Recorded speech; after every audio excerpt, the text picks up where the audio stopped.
Hello friend, কেমন আছেন সবাই? আশা করি সবাই ভালো আছেন। আজকে আমার চ্যানেলের রেসিপি পুঁই মিটুলি।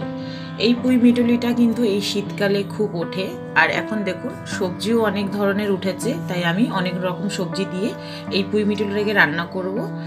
আপনারা আপনাদের পছন্দ অনুযায়ী সবজি দিয়ে দেবেন। আমি সবজিগুলো ভালো করে কেটে ধুয়ে বেছে রেখে দিয়েছি। এখানে চিংড়ি মাছ নিয়েছি 200 গ্রাম মতন। চিংড়ি মাছটা দিয়েই আমি আজকে পুঁই মিটুলিটা রান্না করব। চিংড়ি মাছগুলোকে ভালো করে ধুয়ে নুন আর হলুদ দিয়ে মাখিয়ে রেখে দিয়েছিলাম। তারপরে কড়াইতে তেল দিয়ে কড়াইয়ের তেল গরম হয়ে গেলে এখানে প্রথমে চিংড়ি মাছগুলোকে ভেজে নেব। সব কিছু প্রিপারেশন করেই আপনাদেরকে আমি দেখালাম, কারণ আপনারা তো সবজি কাটতেই পারবেন, সেটা আর আলাদা করে বলার প্রয়োজন নেই। আর চিংড়ি মাছও আপনারা এভাবে কেটে ধুয়ে বেছে রাখতে পারবেন, তো সেটা আমাকে দেখানোর কোনো প্রয়োজন নেই। তাই আমি সব কিছু রেডি করেই আপনাদেরকে দেখিয়েছি। তো চিংড়ি মাছটা ভাজা হয়ে গেলে তুলে নিয়ে আমি এর মধ্যে দিয়ে দিয়েছি 1 চামচ মতো 5 ফোড়ন, একটা শুকনো লঙ্কা, একটা তেজপাতা। মশলাটা ভালো করে ভাজা হয়ে গেলে এখানে আমি একটা আলু দিয়েছি। বেশি আলু দিইনি, কারণ আমি সবজি বেশ খানিকটা পরিমাণেই দিয়েছি, তার জন্য আলুটা একটু কম দিয়েছি। তো আলুটা লাল করে ভাজা হয়ে গেলে এর মধ্যে দিয়ে দিচ্ছি একটা বড় সাইজের পেঁয়াজ কুচি। পেঁয়াজটা ভালো করে ভেজে নেব।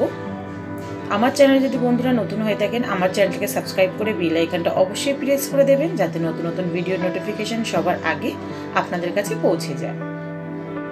পুরো ভিডিওটা দেখার বন্ধুরা আপনাদের কাছে অনুরোধ রইল, ভিডিওটা দেখার পরে যদি ভালো লাগে একটা লাইক অবশ্যই করে দেবেন। পেঁয়াজটা ভালো করে দেখুন এখানে ব্রাউন কালার হয়ে গেলে এর মধ্যে দিয়ে দিচ্ছি 1 চামচ মতন আদা, যেটা আমি মেশিনে গ্রেট করে নিয়েছি। সেই আদাটা দেওয়ার পরে ভাজা হয়ে গেলে এর মধ্যে বাদবাকি সবজিগুলোকে দিয়ে কষিয়ে নেব ভালো করে। সবজি সব কষাতে কষাতে কিন্তু আপনাদের একটা জিনিস খেয়াল রাখতে হবে, গ্যাসটাকে কিন্তু অবশ্যই মিডিয়াম হিটে দিবেন, যাতে সবজিগুলো পুড়ে না যায়। আপনারা যদি মনে করেন যে চিংড়ি মাছ দিয়ে পুঁই মিটুলি রান্না করবেন না, সেক্ষেত্রে কিন্তু আপনারা একটু আদা রসুনের পেস্ট দিয়ে সেম প্রসেসে রান্না করতে পারেন, টেস্ট কিন্তু অসাধারণ হবে সেটাও। আর এইভাবে যদি চিংড়ি মাছ দিয়ে রান্না করেন তো কোনো কথাই হবে না, কারণ চিংড়ি মাছের তো আলাদা একটা স্বাদ আছেই। চিংড়ি মাছ দিলে আর বেশি কিছু মশলা প্রয়োজন লাগে না, জাস্ট চিংড়ি মাছটাকে একটু ভেজে সেই তেলের মধ্যেই যদি এরকম চচ্চড়ি রান্না করেন, টেস্টটা কিন্তু অপূর্ব হয়। যারা সবজি খান না বা সবজি খেতে ভালোবাসেন না, এইভাবে রান্না করে দিন, তারাও কিন্তু নিমেষে এক থালা ভাত শেষ করে ফেলবে। এত সুন্দর টেস্ট হয় এই পুঁই মিটুলি। আমি যতবার রান্না করি ততবারই কিন্তু ভালো লাগে, তাই আপনাদেরকে বলবো অবশ্যই একবার এইভাবে বাড়িতে ট্রাই করুন। আর এই যে সবজিটা আমি কষাচ্ছি, আপনারা খেয়াল করবেন সবজি কষাতে কষাতে কিন্তু আমি ঢাকা দিচ্ছি, আর এর মধ্যে কিন্তু আমি কোনো রকম জল ব্যবহার করব না। এরকম ঢাকা দিয়েই কিন্তু পুরো সবজিটাকে আমি সেদ্ধ করব। বেশ 7-8 মিনিট মতন কষানো হয়ে গেলে এর মধ্যে আগে থেকে ভেজে রাখা চিংড়ি মাছগুলোকেও দিয়ে দেবো। চিংড়ি মাছগুলোকে দিয়ে ভালো করে এপিট ওপিট করে আরেকটু নাড়িয়ে নেব। সব সবজিগুলো মোটামুটি একটু ভাজা হয়ে গেছে। এবার এর মধ্যে দিয়ে দেবো স্বাদ মতো লবণ। এখানে আমি 1 চামচ মতো লবণ ব্যবহার করেছি, আর কালারের জন্য দিয়ে দেবো 1 চামচ মতো হলুদ। আর এখানে জিরে ধনে পাউডার আমার মিক্স করাই থাকে, তো সেটা আমি 1 চামচ মতো দিয়েছি।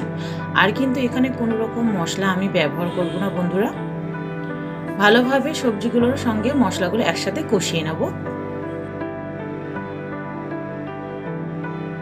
পুরো ভিডিওটা দেখলেই বুঝতে পারবেন, আমি কিন্তু দেখেছেন এখানে কিন্তু কোনো রকম জল ব্যবহার করিনি, তাতেও কিন্তু আমার সবজি অনেকটাই সেদ্ধ হয়ে গেছে। আমি এখানে 3 থেকে 4টি কাঁচা লঙ্কা চিড়ে দিয়েছি, লঙ্কাটা অবশ্যই আপনাদের অনুযায়ী দেবেন। দেখুন কি সুন্দর সবজিগুলো সেদ্ধ হয়ে গেছে, দেখেছেন? নামানোর কিছুক্ষণ আগে আমি একটু মিষ্টি দিচ্ছি। মিষ্টি না দিলে কিন্তু ভালো লাগে না, মিষ্টিটা কিন্তু অবশ্যই একটু দেবেন। যে কোনো শাক বা এরকম পুঁই শাক বা পুঁই মিটুলি এসব ক্ষেত্রে কিন্তু একটু মিষ্টি দিতেই হয়, বা নিরামিষ সবজি যখন রান্না করবেন একটু মিষ্টি ব্যবহার করতে হয়। মিষ্টি তাদের স্বাদ কিন্তু আরও দ্বিগুণ বাড়িয়ে দেয়। তো দেখা হবে বন্ধুরা নেক্সট ভিডিওতে। ভিডিওটা ভালো লাগলে অবশ্যই একটা লাইক করে দেবেন। টাটা।